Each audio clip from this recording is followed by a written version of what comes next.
Hello दोस्तों, कैसे आप सभी। मैं अभिषेक शर्मा आपका हार्दिक स्वागत करता हूं बाजीराव नर्सिंग एकेडमी के ऑनलाइन प्लेटफॉर्म पर। और today we are discuss about the autonomic nervous system. Autonomic nervous system क्या होता है उसके बारे में डील करने जा रहे हैं। तो ऑटोनॉमिक नर्वस सिस्टम का मतलब होता है जो कि सेल्फ कंट्रोलेबल होता है।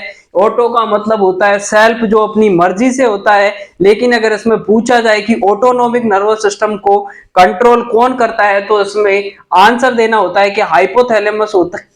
वो जाकर के क्या करता है, हाइपोथैलेमस से ऑटोनॉमिक नर्वस सिस्टम कंट्रोल होता है। तो ऑटोनॉमिक नर्वस सिस्टम की बात कर लिए कि ऑटोनॉमिक नर्वस सिस्टम, अब autonomic nervous system two type का होता है। तो उसमें बात कर लेते हैं ऑटोनॉमिक नर्वस सिस्टम में कि टू टाइप का होगा। फर्स्ट होता है sympathetic, first one is sympathetic and second one जो सिस्टम होता है इसमें पैरासिम्पैथेटिक।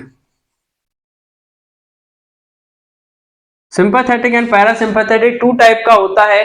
सिंपैथेटिक, अब सिंपैथेटिक में मेनली आता है आपका कि सिंपैथेटिक की एक्टिविटी कब होती है, यानी कि सिंपैथेटिक नर्वस सिस्टम एक्टिवेट कब होता है। तो सिंपैथेटिक नर्वस सिस्टम एक्टिवेट होता है आपकी do and die situations.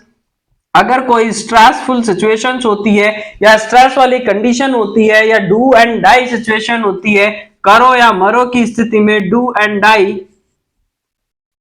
Die situations में, या मैं बात करूं कि करो या मरो की स्थिति में, जो सिस्टम आपका एक्टिवेट होगा वो सिस्टम एक्टिवेट होता है, वो सिंपैथेटिक नर्वस सिस्टम एक्टिवेट होता है। जबकि बात करें कि पैरासिम्पैथेटिक नर्वस सिस्टम कब एक्टिवेट होगा, तो पैरासिम्पैथेटिक नर्वस सिस्टम एक्टिवेट होता है रेस्ट में, रेस्ट वाली कंडीशंस में, या नाइट वाली रेस्ट एंड नाइट वाली कंडीशंस में। जब भी आप सोते रहते हैं या रेस्ट करते रहते हैं, तो उस टाइम पे जो सिस्टम एक्टिवेट होता है उसका नाम होता है पैरासिम्पैथेटिक सिस्टम। अब मेनली इसके न्यूरोट्रांसमीटर की बात कर लेते हैं कि सिंपैथेटिक जो नर्वस सिस्टम होता है उसमें कौन कौन से न्यूरोट्रांसमीटर देखने को मिलेगा। तो फर्स्ट में जो न्यूरोट्रांसमीटर होते हैं इसके मेनली थ्री न्यूरोट्रांसमीटर होते हैं। एंटी, और एंटी का मतलब है न्यूरोट्रांसमीटर। न्यूरोट्रांसमीटर इसमें थ्री टाइप के न्यूरोट्रांसमीटर होते हैं। फर्स्ट वन होता है एडीआर, यानी एडीआर का मतलब होता है एड्रीनलिन।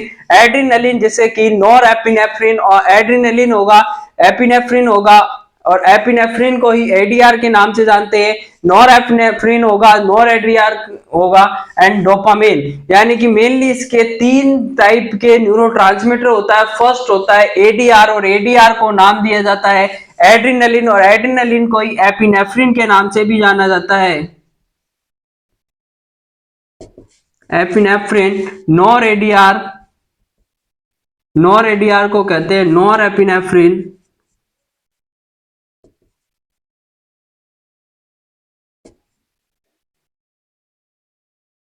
एंड थर्ड वन होता है डोपामाइन। तीन टाइप के सिंपैथेटिक के होते हैं, तीन टाइप के न्यूरोट्रांसमीटर पाए जाते हैं। फर्स्ट वन पर एडीआर होगा जिसे एपिनेफ्रिन कहते हैं, नॉर एडीआर होगा नॉर एपिनेफ्रिन, डोपामिन। जबकि आपका पैरासिम्पैथेटिक की बात करें तो पैरासिम्पैथेटिक में न्यूरोट्रांसमीटर होता है वो मेनली वन न्यूरोट्रांसमीटर होगा, और वन में जो न्यूरोट्रांसमीटर होता है वो होता है एसिटाइल कोलिन।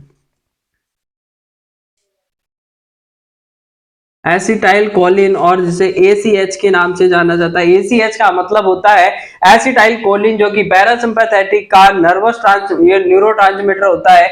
अब सिंपैथेटिक एक्टिविटी को समझने से पहले आप एक एग्जांपल लेते हैं कि जैसे ही आप जंगल की फरारी की सवारी करने गए थे, यानी जंगल में आप जब घूमने जाते हैं, जैसे ही आप जंगल में घूमने गए आपके सामने अचानक से कोई शेर आ गया, तो जैसे ही आपका शेर आएगा तो उस टाइम पे आपकी कौन सी सिचुएशन आएगी, डू एंड डाई वाली सिचुएशन है, करो या मरो, या तो वहां से भाग जाओ, या तो आप शेर को भगा दो, या खुद वहां से भाग जाओ। तो उस टाइम पे जो आपका एक्टिवेट होगा वो सिंपैथेटिक नर्वस सिस्टम एक्टिवेट होता है। और सिंपैथेटिक एक्टिवेट क्यों हुआ, क्योंकि वहां पर स्ट्रेसफुल सिचुएशन है, या तो आप वहां से भाग जाइए, अगर वहां से नहीं भागोगे तो जो आपका शेर है वो आपको वहां से भगवान को प्यारा कर देगा, तो वहां से आपको भागना है, या तो उसके साथ डू एंड डाई वाली सिचुएशन हो जाती है, या तो करो या फिर मरो, या तो आप कुछ करके उससे भाग जाइए वहां से, या फिर आप मरने के लिए तैयार रहिए। तो उस स्थिति में आपका सिंपैथेटिक एक्टिवेट हुआ। जैसे ही सामने शेर आया, शेर के आते ही आपकी, अब देखिए जैसे ही आपका,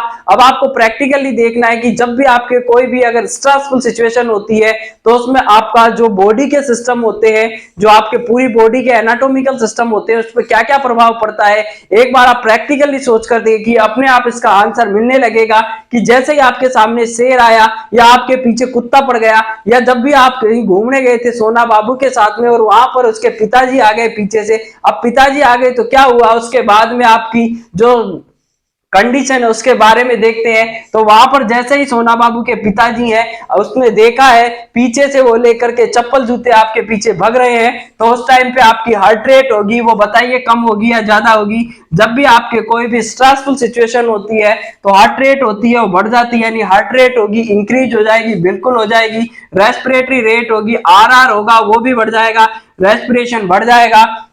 जब हार्ट रेट बढ़ती है, रेस्पिरेशन रेट बढ़ती है, बीपी बढ़ जाएगा, बीपी होगा यानी ब्लड प्रेशर भी होगा वो भी इंक्रीज हो जाता है, हार्ट रेट बढ़ेगी बढ़ेगी बिल्कुल बढ़ेगी, क्योंकि आपने ऐसी सिचुएशन क्रिएट कर दी है कि पीछे से कोई मारने भग रहा है या सामने आपके शेर खड़ा है, तो उससे बचने के लिए आप भाग रहे हैं, या आपके सोना बाबू के पिताजी आपके पीछे या आपके पीछे कोई गुंडे पड़ गए, तो उस वाली सभी कंडीशंस में जो प्रैक्टिकली डील करते हैं कि हार्ट रेट उसमें बढ़ जाएगा, रेस्पिरेटरी रेट बढ़ जाएगी, बीपी होगा, ब्लड प्रेशर उसमें बढ़ने लगेगा। इसके साथ में इधर देख लेते हैं कि जब भी आपका कि ब्लड प्रेशर बढ़ेगा, हार्ट रेट बढ़ेगी, बीपी बढ़ेगा, और जो सिंपैथेटिक एक्टिविटी में क्या होता है, यानी कि जीआईटी की सप्लाई होती है, जीआईटी की सप्लाई होगी वो डिक्रीज हो जाएगी। अब जीआईटी की सप्लाई है वो डिक्रीज क्यों हुई, इसके पीछे का भी लॉजिक है कि जैसे ही आपने खाना खाते हैं, खाना खाने के बाद में आपको क्या आती है, नींद आती है, बिल्कुल आती है। क्यों आती है, क्योंकि वहां पर क्या होता है, पैरासिम्पैथेटिक एक्टिवेट हो जाता है, और पैरासिम्पैथेटिक एक्टिवेट होता है तो ब्लड सप्लाई, जब आपने खाना खाया है तो उसको पचाने के लिए वहां पर ब्लड सप्लाई की आवश्यकता होती है। तो उस स्थिति में क्या होता है कि जो और पार्ट, बॉडी पार्ट की सप्लाई होती है वो कम हो जाती है, लेकिन आपकी जीआईटी की सप्लाई होती है वो बढ़ जाती है, क्योंकि वहां पर जो भी आपने खाना खाया उसको आपको पचाना होता है, तो पचाने के लिए वहां पर ब्लड सप्लाई होगी, तो वो ब्लड सप्लाई इंक्रीज हो जाती है। लेकिन स्ट्रेसफुल सिचुएशन में उस टाइम पे आपको खाना पचाने की जरूरत नहीं है, उस टाइम पे आपको भागने की है, या उस टाइम पे आपको करो या मरो का मुकाबला खेलना है, उस टाइम पे आपको बचने के लिए जो भी बन सकता है वो करना है। तो ऐसा नहीं है कि आपने जीआईटी की सप्लाई बढ़ा दोगे और जीआईटी की सप्लाई बढ़ेगी, ब्रेन की सप्लाई कम हो जाएगी, हार्ट की सप्लाई कम हो जाएगी, तो वहां दिक्कत को जो हो सकती है।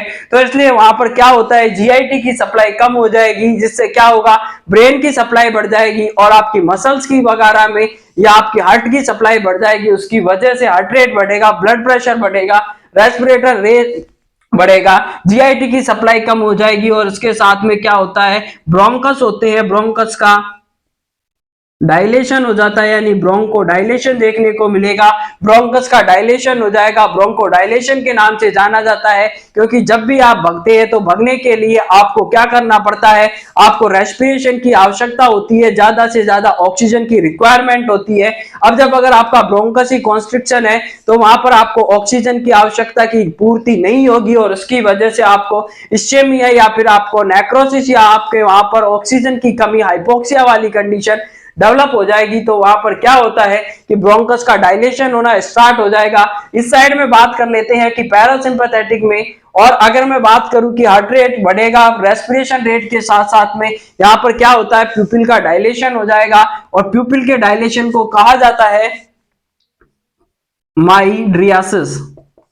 माइड्रियासिस और म्याड्रियासिस का मतलब होता है, अगर प्यूपिल का डायलेशन हो जाता है तो माइड्रियासिस के नाम से जाना जाता है, अगर प्यूपिल कॉन्स्ट्रिक्ट हो जाता है तो उसे मियोसिस के नाम से जानते हैं। तो माइड्रियासिस होगा, प्यूपिल का डायलेशन हो जाएगा, क्योंकि उस टाइम पे जब भी आपके सोना बाबू के पिताजी आपके पीछे पड़े हुए हैं तो उस टाइम पे ये तो है नहीं कि आप आंखें बंद करके भागोगे, इसलिए आपको आंखें खोल करके भागना है, तेज भागना है, हाथ नहीं आना है, अगर हाथ आ गए तो करो या मरो की स्थिति में आप मारे जाओगे, तो आपको माइड्रियासिस हो जाएगा, उस टाइम पे प्यूपिल का डायलेशन हो जाएगा। और इसके साथ साथ आपको देखने को मिलेगा गूज़बम्प। गूजबम, गूजबम का मतलब होता है जो आपकी एरेक्टर पिलाई मसल्स होती है, एरेक्टर पिलाई मसल्स जो कि आपकी स्किन के ऊपर पाई जाती है और यहां से क्या हो जाते हैं, यानी कि जो आपके रोंगटे खड़े कर देने वाली सिचुएशन को ही गूजबम के नाम से जाना जाता है। यानी एरेक्टर पिलाई मसल्स में कॉन्ट्रैक्शन होने की वजह से हेयर्स का इरेक्शन हो जाना गूजबम के नाम से जाना जाता है। तो यहाँ पर गूजबम देखने को मिलेगा, हार्ट रेट का बढ़ जाएगी, रेस्पिरेशन रेट बढ़ जाएगा, ब्लड प्रेशर बढ़ जाएगा, जीआईटी की सप्लाई कम हो जाएगी क्योंकि उस टाइम पे आपको। और यहाँ पर देखिए क्या होता है, एक और चीज देखने को मिलेगी आपको कि आपका जो यूरिन आउटपुट है यानी कि जो डेट्रूस और मसल्स होती है उसका कॉन्स्ट्रिक्शन नहीं देखने को मिलेगा। कॉन्स्ट्रिक्शन देखने को मिलता है पैरासिम्पैथेटिक में, जबकि यहाँ पर आपकी जो डेट्रूस और मसल्स होती है, डेट्रूस और मसल्स का डायलेशन देखने को मिलता है। यहां पर क्या होगा, जब डेट्रूस और मसल्स का डायलेशन होगा तो यूरिन आउटपुट होगा वो कम हो जाएगा, यूरिन आउटपुट डिक्रीज हो जाएगा। अब ऐसा तो नहीं है कि शेर आपके पीछे पड़ा हुआ है और उससे आप कहेंगे कि भाई साहब 2 मिनट रुक जाए, मेरे को 1 नंबर आ रही है, तो ऐसा तो कुछ करने वाले हैं नहीं आप। तो इसलिए क्या होगा, उस टाइम पे आपका यूरिन आउटपुट होता है वो कम हो जाता है क्योंकि वहां पर डेट्रूस और मसल्स होती है उसका डायलेशन हो जाता है। जब डेट्रूस और मसल्स में कॉन्ट्रैक्शन होता है तो यूरिन आउटपुट बढ़ जाता है, लेकिन डेट्रूस और मसल्स रिलैक्स हो जाती है या डायलेट रहती है या रिलैक्स हो जाती है। अगर मैं डायलेशन की बात ना करके अगर इसको एग्जैक्ट लिखे तो इसका मतलब होगा डेट्रूस और मसल्स अगर रिलैक्स होती है तो यूरिन का आउटपुट कम हो जाता है। जब भी आपके पीछे शेर पड़ा हुआ है तो आप उससे ऐसे नहीं कहने वाले कि भाई साहब 1 मिनट रुक जाइए, मेरे को सूसू आ रहा है, उसको बाद में भगूंगा, ऐसा तो कुछ करने वाले हैं नहीं। उस टाइम पे आप सब कुछ भूल जाते हैं, उस टाइम पे सिर्फ और सिर्फ आपको भागने का रास्ता दिखाई देता है। तो उस वाली सभी कंडीशंस में सिंपैथेटिक स्ट्रेस वाली सिचुएशंस में एक्टिवेट होता है और जो भी प्रैक्टिकल आपके साथ देखने को मिलता है वही सिंपैथेटिक की एक्टिविटी होती है। यानी जब जब इसमें ये होता है तो इसकी वजह से ये देखने को मिलेगा। अब जब भी इसमें होगा तो एक और चीज आती है कि जब भी इसका स्वेटिंग होगी। अब जब भी आपके पीछे अगर शेर पड़ा हुआ है, कुत्ते पड़े हुए हैं, सोना बाबू के पिताजी आपके पीछे भग रहे हैं, तो स्वेटिंग होगी वो बढ़ जाएगी, यानी स्वेटिंग होती है इंक्रीज हो जाती है। और जब भी आपकी ऐसी सिचुएशंस होती है तो सलाइवा का प्रोडक्शन होगा वो कम हो जाएगा, यानी सलाइवा सिक्रेशन होता है मुंह में, मुंह सूख जाता है। जब भी आपके पीछे अगर कोई ऐसी सिचुएशन क्रिएट हो जाती है, डू एंड डाई वाली या स्ट्रेसफुल सिचुएशन अगर क्रिएट होती है तो उसकी वजह से सलाइवा का प्रोडक्शन होता है कम हो जाता है। और उसकी वजह से जब सलाइवा का प्रोडक्शन कम हो जाएगा तो ड्राई माउथ देखने को मिलता है, यानी कि आपका मुंह सूखने लगेगा। तो ये अब सभी कंडीशंस देखने को मिलती है। सिंपैथेटिक की जब एक्टिविटी बढ़ती है तो सभी कंडीशंस आपको देखने को मिलेगी। अब इसके जैसे ही आपने सिंपैथेटिक किया है उसका जस्ट अपोजिट आपको पैरासिम्पैथेटिक में देखने को मिलेगा। पैरासिम्पैथेटिक का जो न्यूरोट्रांसमीटर होता है एसिटाइल कोलिन होता है, तो उसको डील करने के लिए थोड़ा सा यहाँ पर स्पेस मेंटेन करते हैं। तो यहां पर जैसे ही आपने हार्ट रेट देखा वहां पर हार्ट रेट बढ़ा था, लेकिन जब भी आप सोते हैं नाइट में तो नाइट में रेस्ट वाली कंडीशन में हार्ट रेट होता है डिक्रीज हो जाएगा, यानी हार्ट रेट होगा कम हो जाएगी। रेस्पिरेटरी रेट भी नाइट में या रेस्ट वाली कंडीशन में कम हो जाती है। उसके बाद में यहाँ पर आपको माइड्रियासिस देखने को मिलता है, लेकिन जब भी आप नाइट में सोते हैं प्यूपिल का कॉन्स्ट्रिक्शन होता है, यानी कि मायोसिस देखने को मिलेगा, मायोसिस या मियोसिस देखने को मिलता है। माइड्रियासिस का मतलब होता है प्यूपिल का डायलेशन, जबकि मायोसिस का मतलब होता है प्यूपिल का कॉन्स्ट्रिक्शन देखने को मिलेगा। जस्ट इसके अपोजिट में चलना है। सलाइवा का सिक्रेशन, जब भी आप नाइट में सोते हैं तो नाइट में सोते टाइम पे सलाइवा का सिक्रेशन बढ़ जाता है क्योंकि आप खाना खा करके सोते हैं। उस टाइम पे रेस्ट वाली कंडीशन में पैरासिम्पैथेटिक की एक्टिविटी बढ़ती है तो सलाइवा का सिक्रेशन होगा, सलाइवा का सिक्रेशन या प्रोडक्शन होता है इंक्रीज हो जाता है। उसके बाद में जब सलाइवा का प्रोडक्शन, तो इसमें वेट माउथ देखने को मिलेगा, यानी गीला गीला मुंह रहता है। तो उसकी वजह से, किसकी वजह से होगा, वो आपके होता है सलाइवा का प्रोडक्शन बढ़ने की वजह से मुंह से लार निकलने लग जाती है। अब जब भी कोई अच्छा सा आप खाने का सामान देखते हैं या कुछ और अच्छी चीज देख लेते हैं तो आपके भी मुंह में लार आ जाती है। तो सेम वही वाली कंडीशन होती है, उस टाइम पे आपका पैरासिम्पैथेटिक की एक्टिविटी में भी ऐसा ही देखने को मिलेगा। इसके साथ में देख लेते हैं कि ब्लड प्रेशर की बात करूं कि ब्लड प्रेशर पर क्या इफेक्ट पड़ेगा। तो ब्लड प्रेशर पर सिंपैथेटिक में ब्लड प्रेशर बढ़ रहा था, लेकिन पैरासिम्पैथेटिक में ब्लड प्रेशर होगा वो कम हो जाएगा, यानी बीपी कम देखने को मिलेगा। डेट्रूस और मसल्स यहाँ पर कॉन्ट्रैक्शन करेगी, तो जैसे ही डेट्रूस और मसल्स का कॉन्ट्रैक्शन होगा यूरिन का आउटपुट होगा, यूरिन आउटपुट इंक्रीज हो जाएगा, यानी यूरिन का आउटपुट होगा वो बढ़ने लग जाता है। क्योंकि यहाँ पर क्या हो गया, डेट्रूस और मसल्स थी जो कि आपकी ब्लैडर की मसल्स होती है, डेट्रूस और मसल्स, और वो क्या कर रही है, यहाँ पर कॉन्ट्रैक्शन कर रही है। तो कॉन्ट्रैक्शन की वजह से यूरिन आउटपुट में क्या होगा, यूरिन आउटपुट बढ़ेगा, कॉन्ट्रैक्शन करेगी, जो भी आपका ब्लैडर में यूरिन था बाहर आएगा तो यूरिन आउटपुट होगा बढ़ जाएगा। उसके बाद में देख लेते हैं जीआईटी की सप्लाई। अब जब नाइट में खाना खाते हैं तो जीआईटी की जो सप्लाई होती है, नाइट में खाना खाकर सोएंगे तो उसको पचाने के लिए या डाइजेशन के लिए जीआईटी की सप्लाई होगी वो बढ़ जाती है, ब्रेन की सप्लाई होती है कम हो जाती है, जिससे आपको नींद आने लग जाती है। इसीलिए कहा जाता है कि नाइट में जब भी अगर आप स्टडी करते हैं या कुछ काम करते हैं तो उससे पहले आपको हल्का भोजन करना चाहिए। ज्यादा भोजन कर लेते हैं या ज्यादा आप डाइट ले लेते हैं तो उसकी वजह से आपको निद्रा आने लग जाती है, यानी नींद वाली या सेडेशन वाली कंडीशन डेवलप हो जाती है, जीआईटी की सप्लाई बढ़ जाएगी, ब्रोंकस होंगे यहाँ पर कॉन्स्ट्रिक्ट हो जाते हैं, ब्रोंको कॉन्स्ट्रिक्शन देखने को मिलेगा। और ब्रोंको कॉन्स्ट्रिक्शन का मतलब होता है ब्रोंकस का कॉन्स्ट्रिक्ट हो जाना, ब्रोंको कॉन्स्ट्रिक्शन के नाम से जाना जाता है। स्वेटिंग होगी, यहाँ पर स्वेटिंग कम हो जाती है, जब भी आप नाइट में सोते हैं स्वेटिंग कम होती है, लेकिन जैसे ही आप कभी स्ट्रेसफुल सिचुएशंस में आते हैं स्वेटिंग बढ़ जाती है। तो ये आपके सभी, यानी कि ऐसे हार्ट रेट होगी कम हो जाएगी, रेस्पिरेशन रेट होगा कम हो जाएगा, प्यूपिल का कॉन्स्ट्रिक्शन हो जाएगा, बीपी कम हो जाएगी, यूरिन आउटपुट होगा वो बढ़ जाएगा, जीआईटी सप्लाई बढ़ जाएगी, ब्रोंकस का कॉन्स्ट्रिक्शन हो जाएगा, स्वेटिंग होगी वो बढ़ जाएगी। तो इस तरीके से आपने क्विक रिवीजन देख लिया है, यानी प्रैक्टिकल जो भी आपकी सिचुएशन साथ में क्रिएट होती है, मैं ऐसी उम्मीद करता हूं, आई होप कि ये टॉपिक आपको अच्छी तरीके से समझ आ रहा होगा। और शायद आप आज के बाद में आपको सिंपैथेटिक के क्या क्या सिम्टम्स आते हैं, पैरासिम्पैथेटिक के क्या क्या सिम्टम आते हैं, उनको रटने की आवश्यकता नहीं है। आप प्रैक्टिकल वाली कंडीशंस में जाकर के आप प्रैक्टिकली सोचकर भी इस क्वेश्चंस का आंसर दे सकते हैं। बार बार ये क्वेश्चन पूछे जाते हैं कि सिंपैथेटिक की एक्टिविटी बढ़ती है तो आपका क्या सिम्टम आएंगे, जबकि पैरासिम्पैथेटिक की एक्टिविटी बढ़ती है तो क्या सिम्टम देखने को मिलता है। तो आप देख लेते हैं कि इसका जो फार्माकोलॉजिकल व्यू होता है, इसमें जब भी आपकी जो एएनएस होता है उसमें दो टाइप का होता है, सिंपैथेटिक। अब सिंपैथेटिक की अगर एक्टिविटी बढ़ती है तो सिंपैथेटिक की एक्टिविटी को बढ़ना, यानी ऐसी ड्रग जो कि आपकी सिंपैथेटिक की एक्टिविटी को बढ़ाती है, किस नाम से जानी जाएगी, सिंपैथोमाइमेटिक्स या फिर कोलिनर्जिक के नाम से जानी जाती है।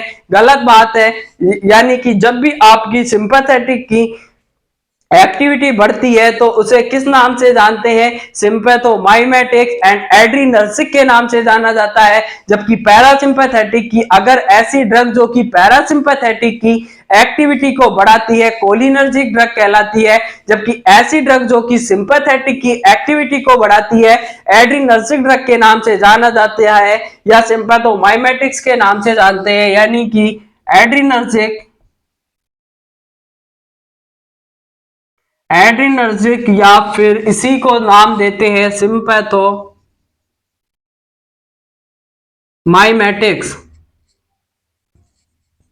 सिंपैथोमाइमेटिक या एड्रीनर्जिक यानी ऐसी ड्रग्स जो कि सिंपैथेटिक की एक्टिविटी को बढ़ाती है, इंक्रीज द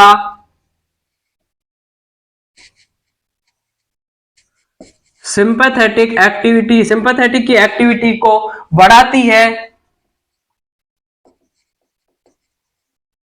ऐसी ड्रग यानी ऐसी ड्रग यहाँ पर लिख लीजिए, आप भूल नहीं जाए इसके लिए कि ऐसी ड्रग जो कि सिंपैथेटिक सिस्टम की एक्टिविटी बढ़ाती है, एड्रिनर्जिक या सिंपैथोमाइमेटिक्स के नाम से जानी जाती है, लेकिन ऐसी ड्रग जो कि सिंपैथेटिक की एक्टिविटी को कम करती है उसे नॉर एड्रिनर्जिक। अब आपको जैसे नॉर एपिनेफ्रिन था उसी की तरह आपको याद रखना है कि नॉर एड्रिनर्जिक, नॉर एड्रिनर्जिक या सिंपैथोमाइमेटिक्स का मतलब होता है बढ़ाती है, जबकि लाइटिक्स का मतलब होती है कम करती है, सिंपैथोलाइटिक्स के नाम से जानी जाएगी। यानी कि जो ड्रग, ऐसी ड्रग जो कि सिंपैथेटिक सिस्टम की एक्टिविटी को कम करती है, decrease the sympathetic activity, sympathetic system की एक्टिविटी को कम करती है, सिंपैथोमाइलाइटिक्स, सिंपैथोलाइटिक्स या फिर नॉर एडर्जिक के नाम से जानी जाती है। जबकि बात कर लेते हैं कि जब ऐसी ड्रग जो कि आपकी पैरासिम्पैथेटिक की एक्टिविटी को बढ़ाती है, कोलिनर्जिक कहलाती है।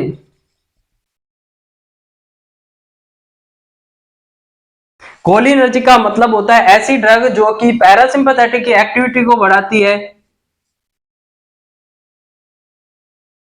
कोलिनर्जिक के नाम से जाना जाएगा। कोलिनर्जिक के नाम से जाना जाता है ऐसी ड्रग जो कि सिंपैथेटिक की increase the activity of parasympathetic, parasympathetic की एक्टिविटी बढ़ाती है, कोलिनर्जिक के नाम से जाना जाता है। जबकि एंटी कोलिनर्जिक की बात करूं, एंटी कोलिनर्जिक क्या करती है, जो पैरासिम्पैथेटिक की एक्टिविटी को कम करती है, एक्टिविटी होती है पैरासिम्पैथेटिक की कम करेगी, वो एंटीकोलिनर्जिक के नाम से जानी जाती है।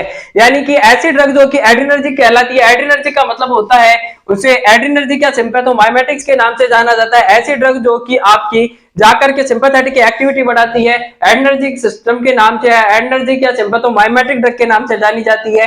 ऐसी ड्रग जो कि आपकी सिंपैथेटिक की एक्टिविटी को कम करती है, नॉर एडर्जिक या सिंपैथोलाइटिक के नाम से जानी जाती है। ऐसी ड्रग जो कि आपकी पैरासिम्पैथेटिक की एक्टिविटी को बढ़ाती है, कोलिनर्जिक कहलाती है। लेकिन ऐसी ड्रग जो कि आपकी किसको कम करती है, पैरासिम्पैथेटिक की एक्टिविटी को कम करेगी, एंटीकोलिनर्जिक कहलाएगी। कोलिनर्जिक का मतलब होता है पैरासिम्पैथेटिक की एक्टिविटी बढ़ाती है, कोलिनर्जिक कहलाती है। नॉरेनर्जिक या सिंपैथोलाइटिक का मतलब होता है कि सिंपैथेटिक सिस्टम की एक्टिविटी को कम करती है, जबकि एड्रेनर्जिक या सिंपैथोमाइमेटिक का मतलब होता है कि सिंपैथेटिक सिस्टम की एक्टिविटी बढ़ाती है।